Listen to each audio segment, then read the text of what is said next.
Twitter. Legendary post. Unreal. Happy MLK Day. Yep. Very important day. We got a parade going on outside right now. Yeah. It's in some frigid temperatures, dog. I'm not used to this out here in Denver. I'm not going to lie. It is brutal today. This might be the coldest day I've ever experienced out here in Denver, Colorado. I swear. I mean, it's not like I've been out here long, but damn, this feels different. It is pretty bad. Right now, it is 8 degrees outside. It was 3 when I got in the whip earlier. Yep. And I'm like, do we got a show today? Damn right we do. Got a show today? Damn right we do. I know it's cold all around the country too, so hopefully y'all are warm. Definitely. Staying safe and are inside. All right, lots to get to today. Let's do it. We're going to start with Colorado's wide receiving core because there's some questions to answer. Oh, yeah? With this wide receiving core. Yeah, I mean, you're losing your top 4 and Travis, Will, LeJohntay, Jimmy. Yeah. A lot of guys who are going to have to step up. Some guys who I know a lot of people think are ready for the opportunity, and we'll get into it all right now. We'll make you wait a bit, but in 11 personnel. A couple of people saying no sound. Are we good? I got it. All right, bet. Cool. Hello, are we live? Squad. I think we're working. Let's do it. It might be too cold for the mics. Gotta warm up all the wiring. I mean, this place was frigid when we walked in, so. All right, 11 personnel. Is that the base personnel you think for the 2025 Colorado Buffaloes? After 10 personnel, 4 wide receivers on the field, I mean, they ran that, I think, more than anyone in college football this last year. Yeah, man, I think that is right. I think 11 personnel is where we're headed. Obviously, like you just mentioned, they lived in 10 personnel. I think the decision behind that was twofold, right? Mm-hmm. One, you had some elite receivers that you always wanted to have on the football field. And when they weren't on the football field, you kind of felt like you didn't have your best 11 out there. And you never want to be able to, you never want to be consistently operating, in that, kind of notion and whatnot. And also, too, again, there just wasn't, in my opinion, a lot of people probably feel this way. I don't think there was really a consistent presence at that tight end spot that you felt comfortable consistently being on the field, no matter what the play was being called, whether it was a run, whether it was a pass, play action, max protection or whatever. Savell Smalls did a really solid job, in spot duty. And when he got his opportunities, for the most part, he kind of made the most of them, but there just weren't a lot of opportunities. Yep. I do feel like Zach Atkins, the Division II transfer from Northwest Missouri State, is going to give Pat Shurmur and this offense a lot of different just options, starting with, variations in personnel groupings like we were just talking about, maybe using 1, maybe even 2 tight ends, I think can really help whoever this quarterback is going to be under center. And again, I don't think while this receiver room in 2025 is certainly talented, it's not the same one it was in 2024 where you have to have 3 or 4 of those guys on the field at all times. So yeah, I think there's definitely going to be some, diversity in personnel groupings, and Zach Atkins is going to be a big reason why. But nonetheless, this receiving core, which we'll get into, still has a lot of talent and potential.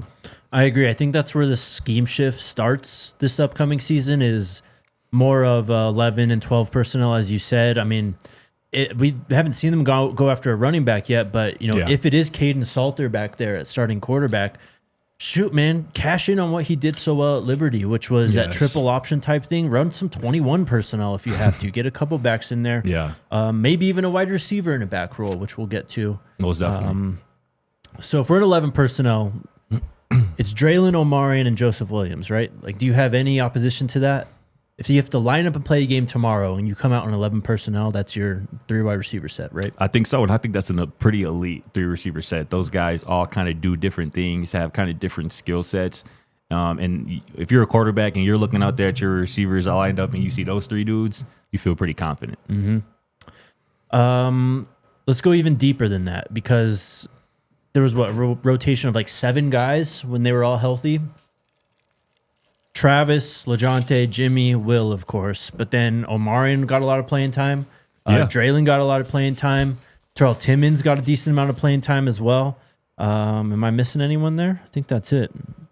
Yeah, and I expect Terrell Timmons to get even more playing time, coming in here in 2025 because, going into this past season, I remember keeping an eye on him in particular leading into the season, right? Because I remember particularly in the open practice that was at All City Stadium, right? Here in Denver. And one of my biggest takeaways from that practice was how Terrell Timmons was always around Shedeur Sanders, whether they were, on the football field, on the sideline, kind of talking about what they were going to try to accomplish when they got out there on the field. And it seems like those two really had a really good rapport. And again, you don't earn Shedeur Sanders' trust on accident. And obviously there's going to be a different quarterback under center in 2025, but it impressed me how quickly, again, being a transfer coming in from NC State, how quickly Terrell was able to kind of ingratiate himself with Shedeur and that offensive coaching staff. So I'm excited to see another offseason, with him in this system under his belt, what he's able to do in 2025. He should not be forgotten about, discounted in this receiver conversation. And also to Cam Michael, right? He should be another guy, the true freshman this past year who pretty much missed the entire season with injuries, but at the bowl game, he seemed, back to 100% healthy. He was running routes before the Alamo Bowl, looking really good, making some outstanding, one-handed catches.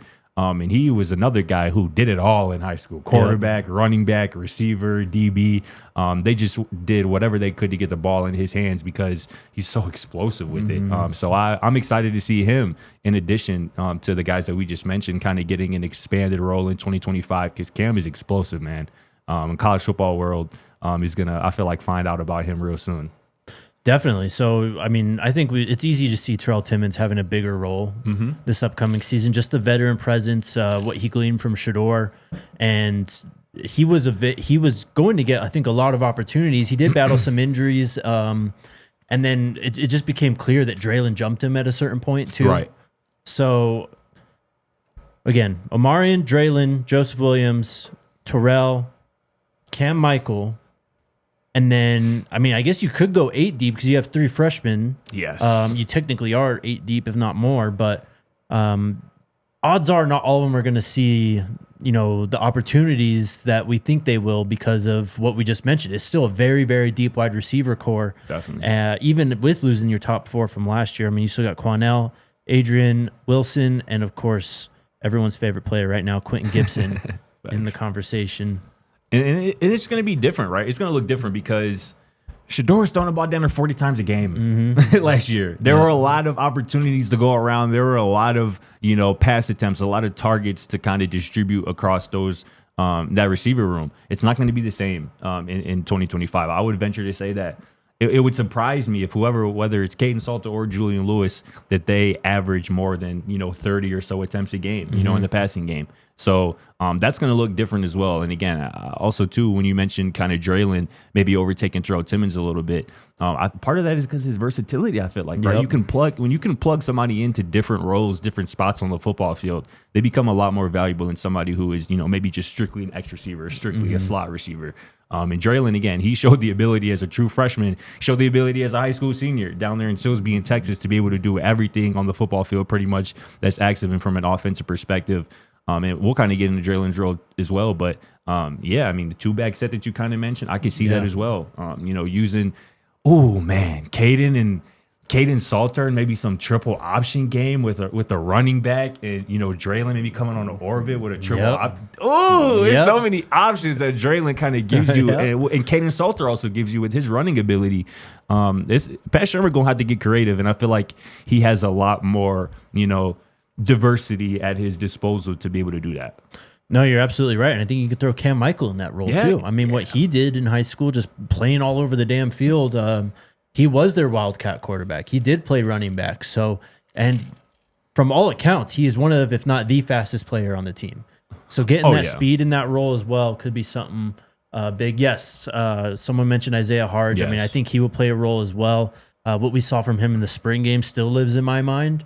And whether it's running back or some kind of, maybe he, ends up coming up under Drelon and Cam, in that kind of wide back role, which I guess let's get into now. I mean, how much can that role expand this year? Because I think we could all agree that they only really scratched the surface of tapping into Drelon's versatility last year. Yes. You saw it on the shovel pass, late in the season and stuff. They had him in catch and run opportunities, but I think you want more from that because he sees him as that type of player. And when you look at his skill set and the way his frame and body are filled out right now for such a young player, like he fits that to a T. So how much more expanded can the wide back role be in 2025 for this team? The possibilities are limitless with that young man, especially with him being an high IQ football player as well, right? I think people kind of forget that when you see a true freshman play college football, particularly Power 4 college football, a lot of people automatically assume that, wow, that guy's just so talented. And a lot of times he is. But to be able to get on the football field as a true freshman, again, at the Power 4 level in college football, you have to have it up here. You have to have a high football IQ. You got to be able to take in, kind of a lot of different coaching. And you got to have to be able to absorb information, a lot of information in a short amount of time. And that's what Drelon Miller obviously was able to do. We saw it as early as week 1. The first touch of the 2024 football season offensively for Colorado was to Drelon Miller. And again, that's something that he built, throughout, last spring into the fall. And yes, I feel like I said, the possibilities are endless with this man. Lining him up in the backfield, lining him up, as the only running back on the football field. I think we saw a couple times in 2024, lining him up with another true running back, getting him in motion, using jet motions to, kind of create misdirection, to kind of create more explosive plays in the run game that maybe not involve him. You just want to see him moving and involved as much as possible, because when he's out on the field, defenses have to prepare for him and they have to know where he is on the field. And you kind of almost have to have rules for somebody like him, because again, from a defensive perspective, when you see him out there on the field, you don't know if he's playing a running back on that play. You don't know if he's really a wide receiver on that play. And that kind of creates mismatch problems, right? Because do you man him up with a linebacker? Yeah, running routes out of the backfield is a nightmare. Exactly. That could be a nightmare for opponents. And again, that just adds kind of another wrinkle throughout the week as you're preparing for a Colorado. You have to be prepared for, number 6, talking about Drelon Miller, where he's lined up, what he might do.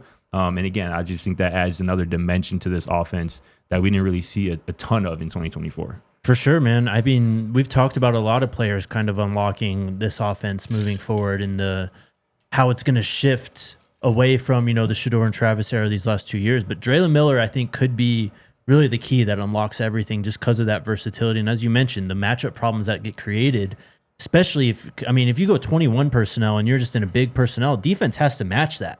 And like you said, is it a safety? Is it a linebacker? That's immediately a matchup problem for Drelon Miller. Let's answer the question. Who will be Colorado's wide receiver 1 in 2025? It's on me first. Go for it. Who will be Colorado's wide receiver 1 in 2025? Man, I'm going with O, man.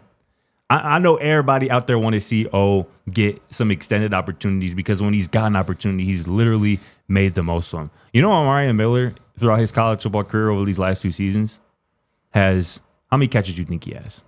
I'm gonna do you one. He's got 21 catches over the last 2 seasons, right? Yeah. 21 catches. How many yards per catch do you think he's averaging on those 21 catches? Oh my, it's like 25 yards a catch. 21 yards. Yeah. 21 yards a catch. He's crazy. This man is an explosive play waiting to happen. And again, I'll never forget that play he made, I believe in the Baylor game, earlier in that game, right? On that right sideline, on the away sideline. Yep. Or actually that's the home sideline. But where he catches it on the sideline, dude looks like he's on the ground. Yep. He's down, keeps his balance. Straight took his legs out. Took his legs out. O kind of stays up, takes it up the sideline for a huge score. And again, a lot of people point to the Hail Mary and obviously what transpired in overtime. But if Omarion Miller doesn't make that spectacular play, the Buffs lose to Baylor, and the Buffs 2024 season looks completely different than how it actually transpired. So Omarion Miller, again, he's 6'2", 200 pounds pretty much. He's coming off that injury as well, which doesn't really seem at this point to be like an issue. It seemed like he was already out of a cast, moving around, walking pretty soon after the injury. And again, with the motivation of having the top 4 receivers go to the NFL, the motivation of coming back off an injury to prove that not only can you get back to where you were, but you can get to a spot that people maybe thought that you couldn't get to physically. Right. I think it's just going to unlock something different, Omarion Miller. And I think he is a future 1,000-yard receiver at the Power 4 level at Colorado. And just get this man 50, 60 targets and see what he does with it again. Because again, 21 catches, 21 yards per catch is absolutely insane. And again, he can do it in a variety of ways. You can throw him jump balls, you could throw him short screens, and he can take off and go to the curb. We've literally seen that happen. So this is going to be fun, man. Omarion Miller, I think, is really in for a huge 2025. And to me, he looks like number 1 at that wide receiver spot. Because you picked I'll pick Joseph Williams. What he did at Tulsa last year, as a true freshman, was extremely impressive, and I don't think it's like something that or Drelon can't do. It's just that Joseph Williams is ready, like from a physical standpoint as well, particularly in the jump ball scenarios at Tulsa. I think that when you have someone like potentially Caden Salter or Julian Lewis, whoever it is that wins the competition, it's going to be a lot of new for them, right? Just have someone that you can throw it up to and have you kind of have them bail you out of those situations, right? And I think Joseph Williams can do that. He can really play like above the rim, like jump ball scenarios really well. And I think he's going to be the guy who really lines up at that quote unquote wide receiver one, that X position to kind of dictate coverage, always on the line of scrimmage, drawing some of the best, if not the best corner from the opposing team. So I'll take Joseph Williams for the sake of this argument. But yeah, Omarion Miller, what we've seen from him the last 2 years, I mean, you can't help but imagine like if he just got more opportunities, what does that season look like? Because he's a field flipper, as you mentioned, in like multiple ways. I mean, his ability to like play through contact, he can go, and he can also play above the rim. But the play that always stands out to me was the curl against USC 2 years ago. Yes, bro. Just like a 4-yard curl, and he turns, and all of a sudden he's just up the sideline. I think he got knocked out at like the 2-yard line on that play. And it looks like he's not even really straining. Like it's just easy speed. Yep. You know what I'm saying? Easy acceleration. It really is effortless for him. He's been balling ever since he showed up 2 years ago on campus. I think we're all very excited to see what he does in a much expanded role this next season. Most definitely. All right, let's take our first break. Shout out to the homies over at Factor Meal Kits. Especially on a day like today. You don't want to go to the grocery store, right? You don't even want to go out and pick up food or anything, right? No, absolutely. You just want something ready, already in the fridge, just ready to heat up. And that's where Factor comes in. Meal kits are great. I mean, I think everyone likes to, cook and explore that side of things, making a dish that someone sent you all the ingredients for. Factor's different, though. In many ways, it's better, honestly, because they all come out and delivered to you pre-portioned and ready to heat up, basically. You just pop them in your microwave for a couple minutes, and they are delicious. They fit all kinds of diets, dietary restrictions, and all that stuff, too. So head on over to factormeals.com/DNVRBuffs50. Use the code DNVRBuffs50, and you'll get 50% off your first box plus 20% off your next month. That's code DNVRBuffs50 at factormeals.com/DNVRBuffs50 to get 50% off plus 20% off your next month. Also, shout out to our friends at Breck Brew. I heard it was a bit of a party here for the Nuggets on Friday. Really? It was. Oh. And it's that time of year, honestly. It's Avs and Nuggets season here at the DNVR bar, so come and hang out with us. It's a lot of fun. I mean, the bar really gets packed for all these games, even on like a random like Tuesday, Wednesday night. So come crush some Breck brews with us. You can get my favorite, the Mountain Beach Sour, wherever they sell beer. Really check out the beer locator at www.breckbrew.com to find a brew near you. All their great stuff, though. They got the Christmas ale. That might be gone at this point, but if you didn't get yourself a Christmas ale at this point, you missed out. Also, check out the Farmhouse, man. The Farmhouse, one of my favorite places that we get to go to and do shows with this job. Great food as well, by the way. So check out our friends at Breck Brew. All right. This might be off base because I just thought about it, but I think I might have developed a comp potentially for Joseph Williams. You want to hear it? Is it the guy on your screen right now? Yeah. Go for it. He played this weekend in the divisional round of the NFL one of the playoffs. plays of the weekend, yeah. Yeah. It's Puka Nacua. I give a lot of Puka Nacua vibes from Joseph Williams. And again, I just went back to look at kind of Puka Nacua's college production because he kind of came out of nowhere, right? Like real football heads knew who Puka Nacua was before he was drafted. 6th round pick?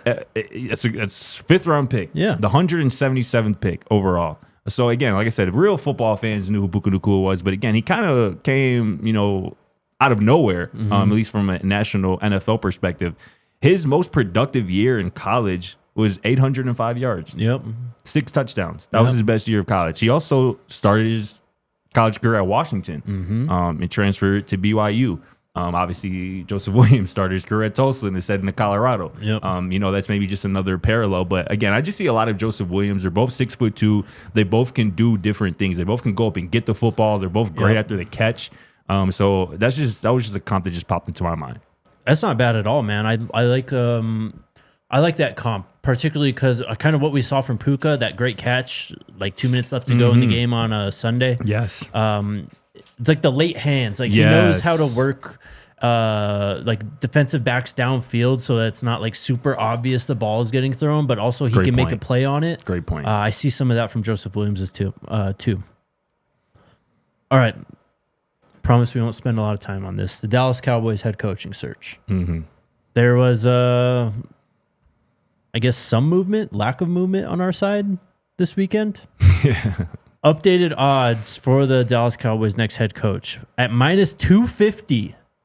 Brian Schottenheimer. Plus 250, Kellen Moore, who interviewed with them on Friday or Saturday. I can't remember which day, virtually. I think it was Friday. Cliff Kingsbury plus 350, Robert Saleh plus 450, Ben Johnson plus 550, Joe Brady plus 650, Deion Sanders plus 750. What's that, 6th, 7th? That he's in 6th place? 6 sides? Shoot, I think, yep, 7th. Yeah. How we feeling? Feel how I felt, pretty much. Yeah. I mean, again, people in the media were not going to pass up an opportunity to talk about Deion Sanders and the Dallas Cowboys potentially reuniting for 1 week if they can. And that's what that was last week. And again, it was a quiet weekend, as you kind of alluded to. It was a quiet weekend on that news front, connecting, Deion Sanders to Dallas. And again, like I mentioned last week, Dallas is going on about their head coaching search. Yep. I mean, they got a handful of interviews being run. And again, this is something that I think is going to take some time, but the Lions losing, this weekend could potentially speed up the Dallas Cowboys process. Word is that they're potentially interested in Aaron Glenn, maybe not so much Ben Johnson, but again, I didn't really think there was much to worry about as of, this moment last week, and particularly after what's transpired over the weekend. I'm certainly not worried, but nonetheless, deal's got to get done, right?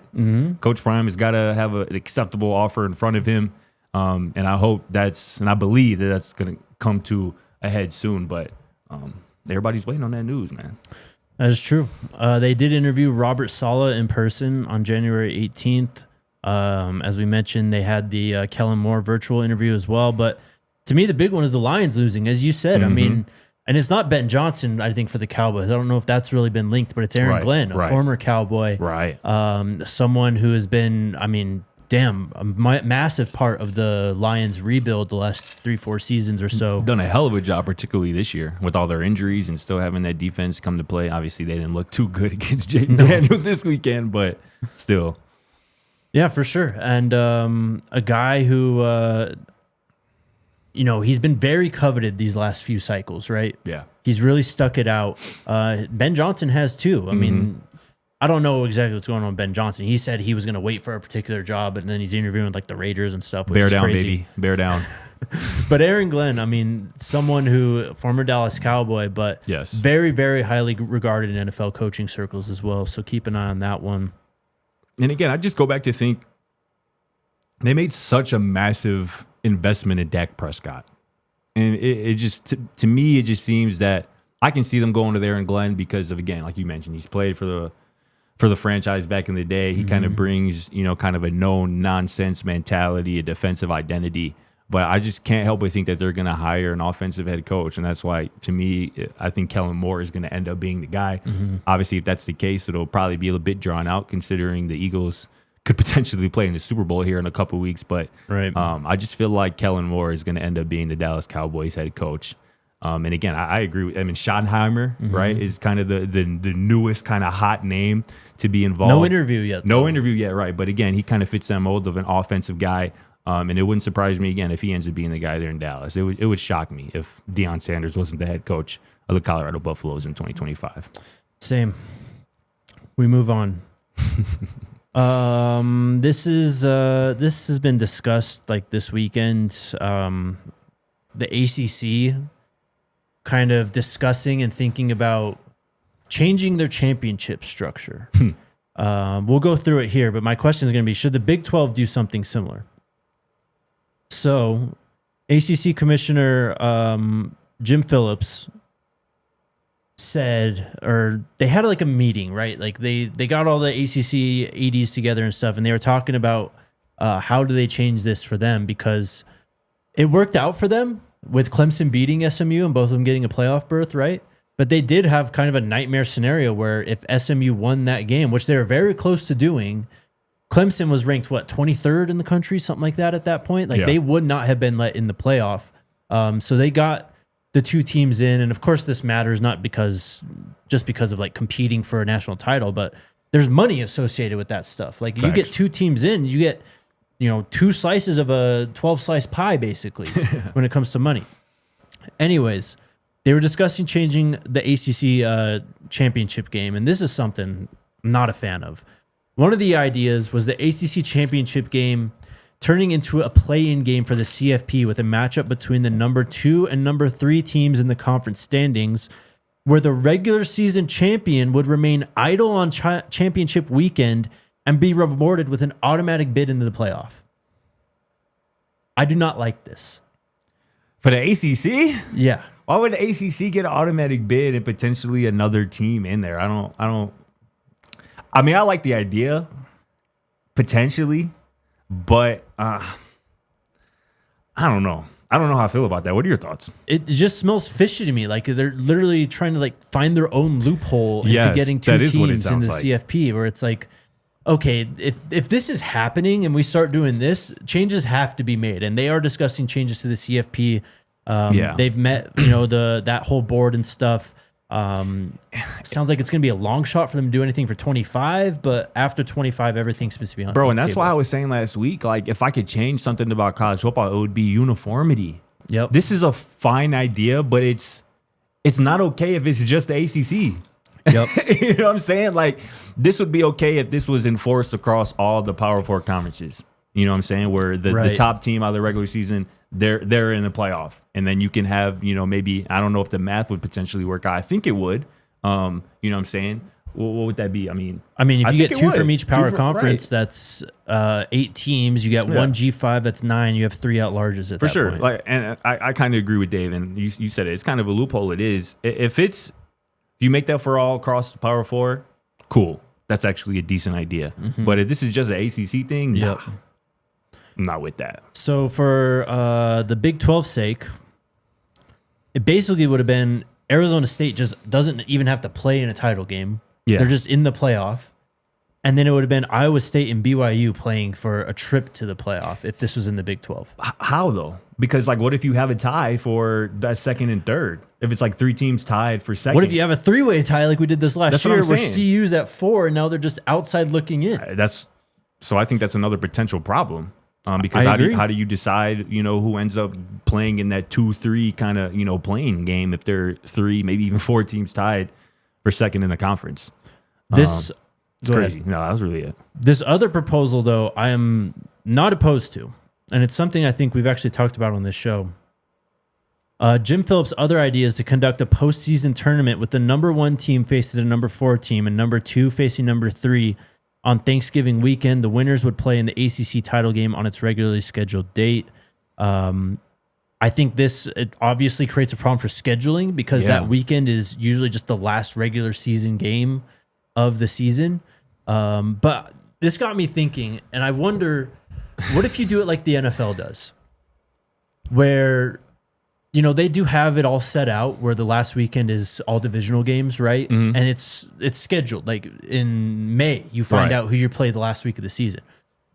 But what if like it's not a tournament, but it's like 16 plays 15, 14 plays 13, 12 plays 11 type of thing. You know what I mean? Like you kind of split it off and you have the 2 teams closest to each other in the standings play each other, and that's what determines the standings at the end of the year. And then you can work this game into that format where you just say, okay, 1 plays 4 and 2 plays 3.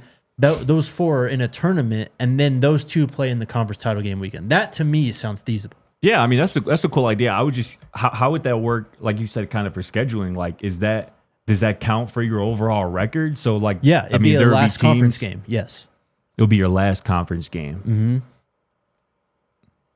Yeah, bro. I mean, that's interesting. I mean, that would take some real scheduling out of head. It would be, and it'd be a nightmare to be like, okay, you get the home game. Like we're selling tickets only a week ahead and stuff. Like that would take some real scheduling and some real foresight that I don't think the College Football Playoff Committee has shown that they have. But again, maybe you just take that conference by conference. You kind of mandated out that every conference is going to do this, and it's up to each conference to kind of figure out the best way to do it under those parameters. But Dave Rich says here too many teams would play for a second time. I don't think that's. I don't think that matters either. Yeah, honestly. I don't think that's a big deal because it's a game for standing. Right. Like it's almost like every team gets a meaningful last game. You know what I mean? Yeah. Like you don't get any more of the like for CU's sake, you don't get any more of the CU versus Oklahoma State, the worst team against one of the best teams in the final weekend, and that turns that game kind of meaningless, right? Like CU just has to go in there and take care of business, which they very clearly did, winning by 52 points or whatever it was. Like, so would you kind of have to like schedule out 8 conference games and kind of leave that 9th one open? Yeah, and that would kind of be decided like that week, like I can see that. That's just what it's kind of a half-baked idea, but just interesting. It creates uniformity. It gets every team involved, so it's not just like we're only thinking about the top of the conference thing. So now you have to create an extra week for this, +1 game, basically. Like, you can have it all work out in the last week of the season. Yeah, bro. You kind of went crazy, bro. You kind of cooked there. Thank you, bro. I like that. The CFP and Big 12 ain't hard to find. So if you need any more ideas, I'm hit my available. boy, man. Hit my boy. Let's take our final break, and then we'll preview the national title game.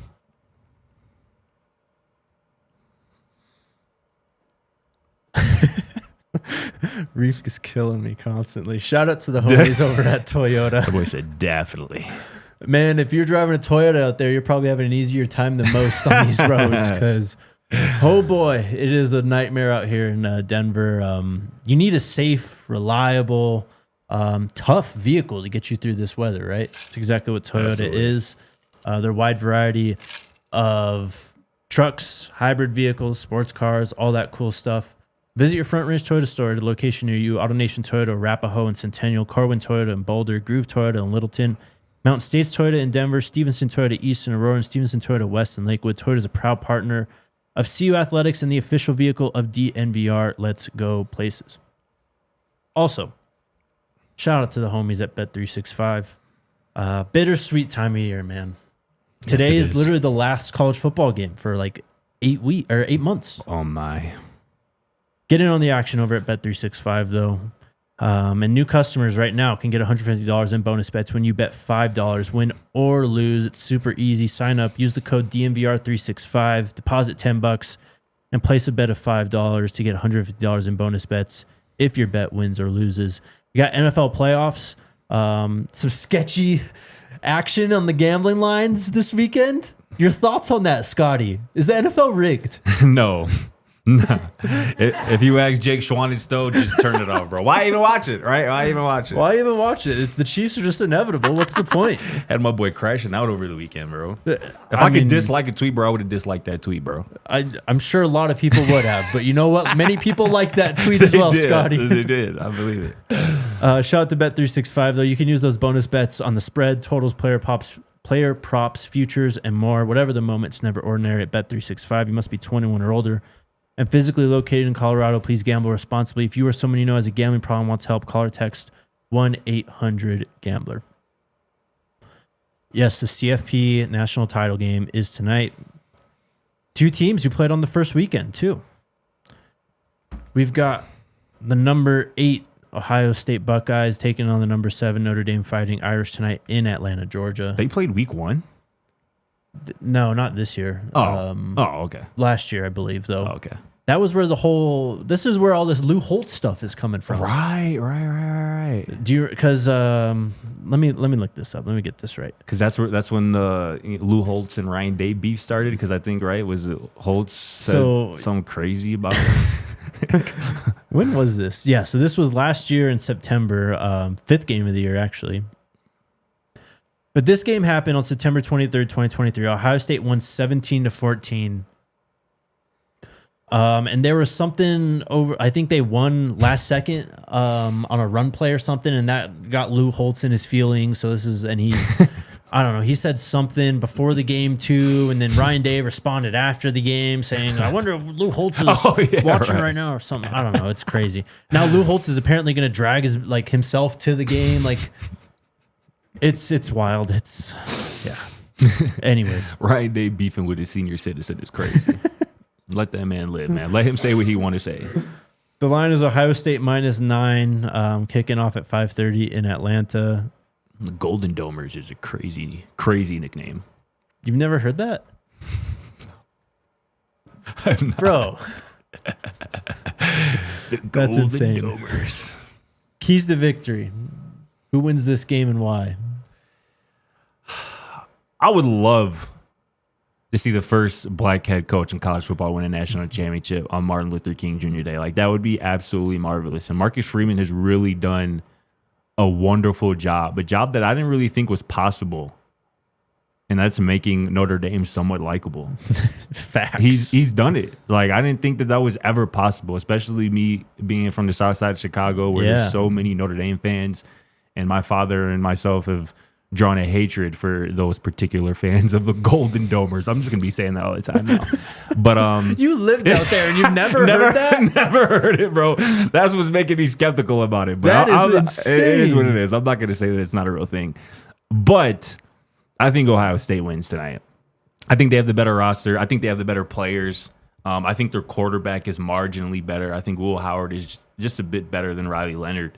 And did you see kind of the meme that's kind of popped up after the last game, Ohio State, where it's they have the perfect dynamic duo at running back. Mm-hmm. One's a crash out, the other one's a youth pastor. Yes. Great tweet. Fantastic tweet. Absolutely great tweet. So I think that's another thing too. Travion Anderson and Quinshon Judkins that 1-2 punch out of the backfield is nasty. And obviously Will Howard can use his legs as well. But Jeremiah Smith, was pretty much held in check the last time Ohio State played. I don't expect that to happen, even though the Golden Domers are probably going to have all their attention on the true freshman number 4. I think Jeremiah Smith finds a way to make 1, maybe even 2, maybe even 3 huge plays in the passing game tonight. And I think Ohio State, too. Defensively as well, I haven't even mentioned that. Defensively, Ohio State is very much elite. Mm-hmm. Top 3 in scoring defense, top 3 in rushing defense. So I think they're going to give Riley Leonard issues. So I think Ryan Day and Ohio State take out the Golden Domers today. Give me the Buckeyes. SN Services says Golden Domers is old school. I swear it is, because I just Googled where did the Golden Domers come from, and there's not even a beginning of that. It sounds like some Rudy made up. It might be. I'm going to pick Notre Dame to cover, but Ohio State to win. What is the spread? -9 Ohio State. Wow. Yeah. I think what Notre Dame has done defensively this season has been extremely impressive, and I do think they have the guys on that front to kind of match up with Ohio State, at least make the running game a bit harder for them. Mm-hmm. They do have some nice corners and secondary players too that I think can match up. It's just, how often do you ever see, a guy like Jeremiah Smith get contained like that in back-to-back weeks? Exactly. So I wouldn't really bet on that outcome, but I do think they can make things difficult for Will Howard, force him into mistakes. I think really the key is going to be which quarterback makes more plays with their legs. Mm-hmm. Because Riley Leonard, that's really how Notre Dame has been able to keep their offense going. Yes. Especially with this Jeremiah Love injury kind of hanging over them, where he's still great and he's still making awesome plays, but he's very clearly not the 100% level that he was at, in the prime of the season pretty much. So Riley Leonard making plays with his legs, he was their second leading rusher. He rushed for 866 yards this season. He is a true dual threat. And he kind of gets it done in a gritty way. It's not always the cleanest way, maybe a little sloppy at times with turnovers and stuff. But I think he can. Chain snatcher, you wild a bit, dog. I think he can make enough plays to at least cover the spread for this team. It's just Ohio State, as well-rounded as they are one of, if not the best teams in the country. It's just going to be hard to keep that down. I don't know. Maybe Notre Dame does pull out the Michigan blueprint, though, and just beats them up, forces Will Howard into mistakes. They keep the wide receivers covered, and they can kind of, win a game in a slow, muddy, like kind of nasty type of championship game, like 17-13 or something. Yeah, I mean, it wouldn't surprise me at all if Notre Dame found a way to win tonight. One, because of, even though I said earlier that I think Ohio State has the marginally better quarterback, I'm not completely in trust in Will Howard. You know what I'm saying? He's definitely still prone to mistakes. Yep. He's definitely still prone to, regressing as a passer, especially against a pretty damn good defense. Yep. One of the best defenses in college football, coached by one of the best defensive coordinators in college football. But did you see Pete Thamel's tweet earlier this morning? He goes, I spoke to 10 scouts and coaches who studied/played Notre Dame and Ohio State. All 10 picked Ohio State. Wow. It's pretty wild. He goes, there's obviously a narrow path to victory for Notre Dame. And yeah, it's true. It's going to have to be a low scoring, knock them out, drag them out, turnover kind of fest type of game where, Notre Dame kind of does what they've done really for most of the season, right? Play defense, run the ball, and just kind of play sound, complementary football. I mean, I think it's pretty clear. I think this game could be decided in the first quarter or first half. Yes. If Ohio State gets out to a 2-score lead, and Notre Dame just can't keep up, like they're not built it's a to come snowball. back, right? Yeah, it's going to just keep rolling downhill. I'm not saying they can't get back, but I mean, it'd take a lot to go right. Like sacks, turnovers, big plays on their side on offense, and I just don't know if that happens. I mean, I'm picking Notre Dame just because I simply can't root for Ohio State. Yeah. It's the lesser of two evils for me at this point. So I'm going to pick Notre Dame just because. Why can't you root for Ohio State, bro? What's your thing with Ohio State? Shelley put it perfectly, actually. They're just very arrogant. I hate that they call themselves the Ohio State, and they just suck. Yeah, Shelley goes, I can't stand Ohio State because they refer themselves to the Ohio arrogant and State. smug. Arrogant and smug. Much nicer than I would have put it, but I'm just going to run with that. So I hear that. Any takeaways from the NFL playoffs? I know kind of off topic here on this show, but yeah, I mean, obviously the Chiefs are going to win it all again. It's inevitable. I mean, that's apparent, obviously. Can we talk about how rigged the NFL is actually? If you would like to. You sound pretty passionate. You just hopped out of your seat a little bit. Yeah, because this is garbage, man. Everyone sees it. This preferred treatment of Patrick Mahomes, acting like he's some golden boy who's, I mean, does he not put his shoulder pads on? Did he not put his helmet on? I mean, we're playing football here. You're supposed to get hit. It's just gross, and you see hits like what happened to Jared Goff in the interception. Jalen Hurts is getting twisted all around like a pretzel. Lamar's taking hits when he's just handing it off on read options. But Patrick Mahomes, he gets touched. He gets breathed on. It's 15 yards the other way. Just give him the touchdown. It's about Jake Ledger Wolverine now. But look, you know damn well, bro, that the NFL has made it an emphasis to protect quarterbacks, right? Yes, of now, course. I will throw in the caveat that the NFL also has made it clear that they treat pocket passers differently than running mobile quarterbacks. Mahomes is not a pocket passer. Let's be real, bro. Yes, he is. He runs around all the time and does this shit. He baits all the time. To throw the football. He extends plays to typically throw the football, whereas some of the guys you mentioned, Lamar, Jalen Hurts, like they extend to run, use their legs.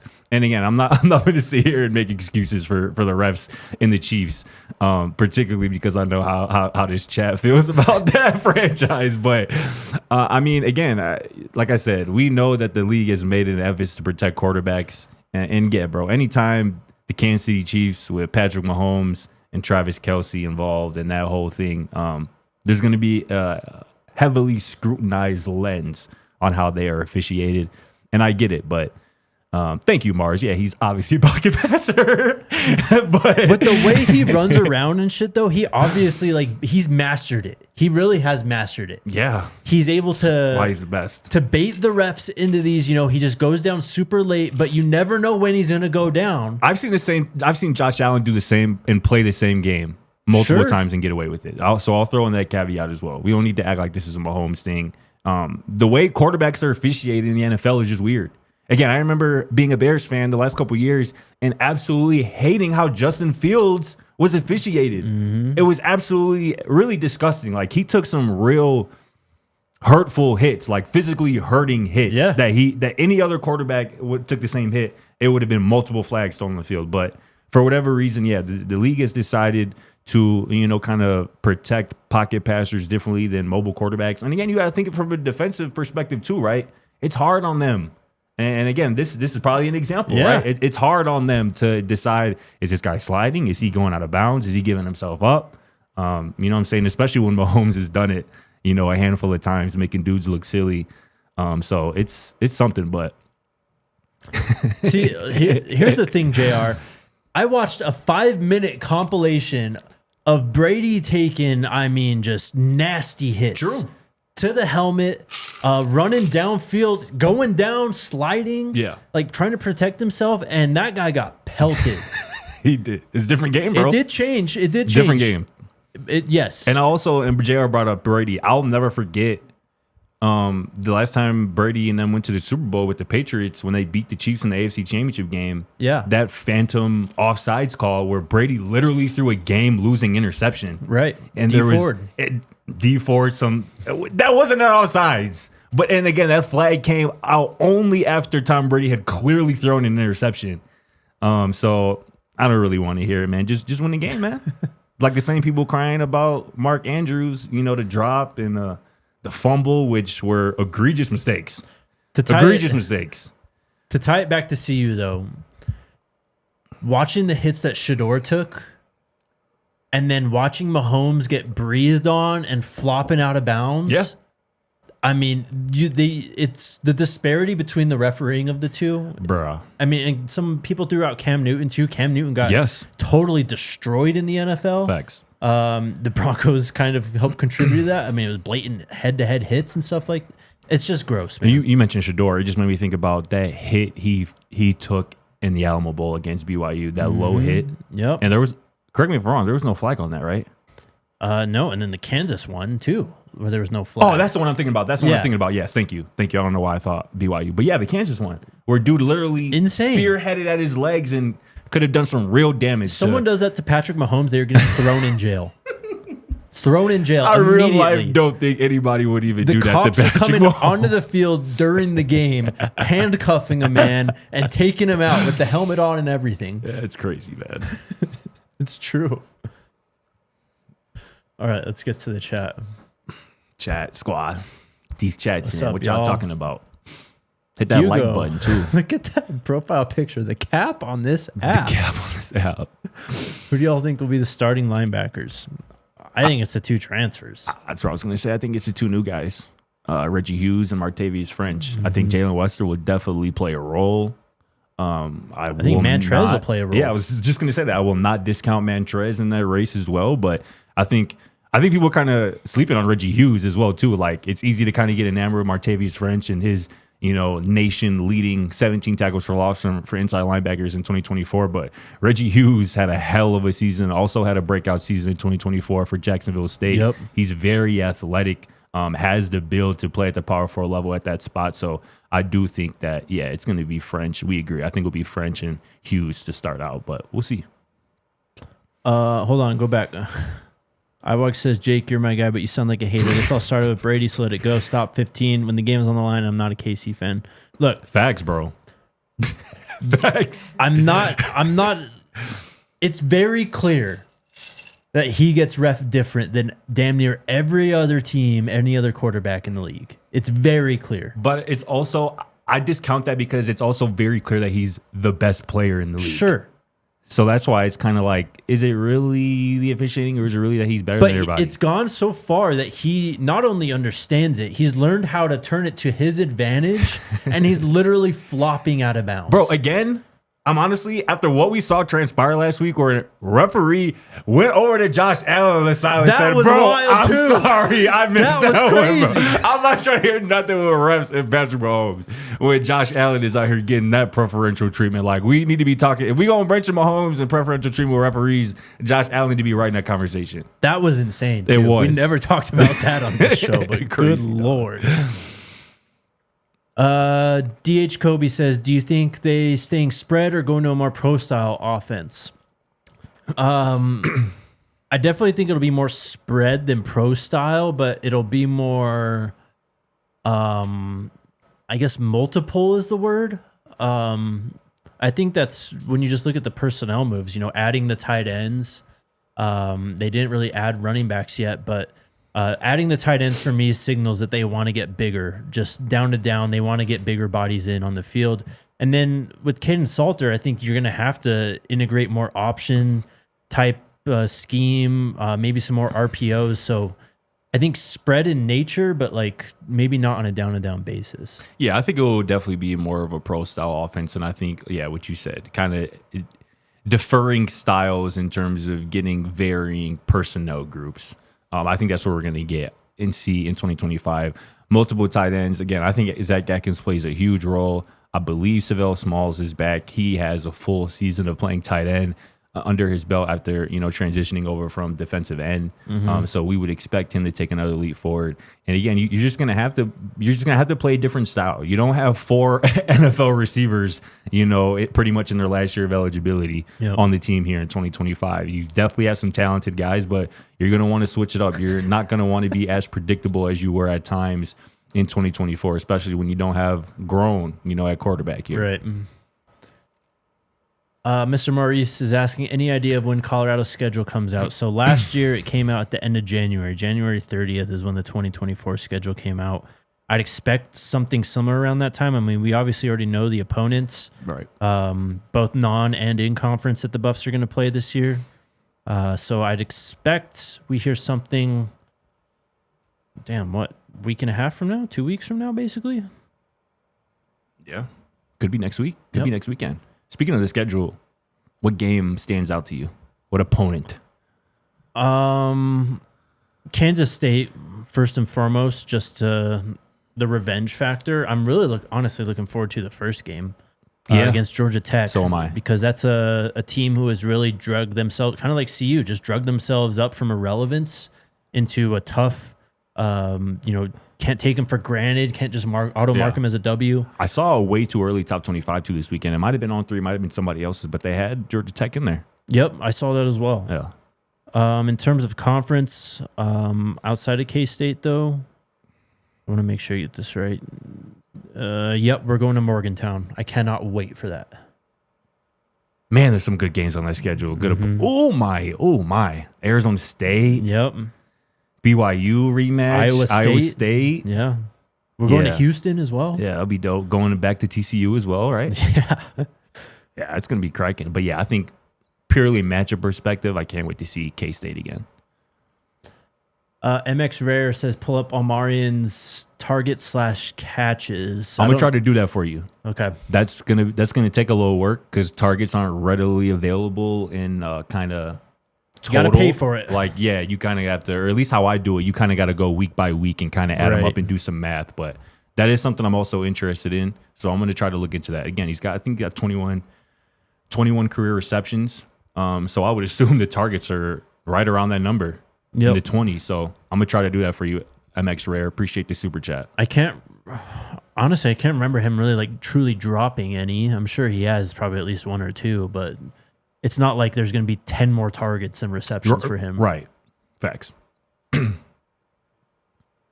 right, East Coast Kev.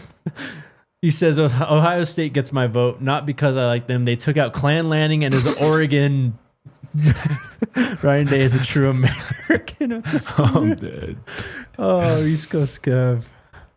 This one's at you, Scotty. I don't know if you checked the comments after the show on Friday, bro. Yeah, they were cooking What's going on? I don't know, man.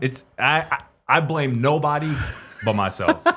I should be better. I'm going to say it for you. Let me know if I'm wrong, We y'all. love the accountability. Ajazi says... Dozy Wonkwo. There you go. I be saying it right off the show, bro. And we just be talking about, bro, and I don't know. Maybe the bright lights get to me and I just get rattled. You know what I'm saying? I just kind of get enamored in my own mind. So appreciate the super chat. Appreciate everybody who's called me out for pronouncing Block Bully's name wrong. Because I deserve it, right? That man deserves to have his name pronounced correctly. And also the comment, too, last week had like 30 plus likes. Like, y'all got to chill. It was pretty funny how the commenter set it up. Like, I know Jadozi has said his name a lot of times. Too many times for Scott to keep pronouncing it wrong. Y'all got me. My bad, y'all. We just got to be better, you know? Facts. It's all about self-awareness and self-improvement, you know? Yes, accountability. Exactly.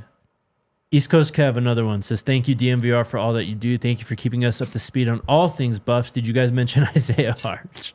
Oh, yeah. Can't wait to find out which player we hate after the show today. Oh, you got to come in, too. I told him, I was all, don't start that. Don't start that, because I'm not about that, bro.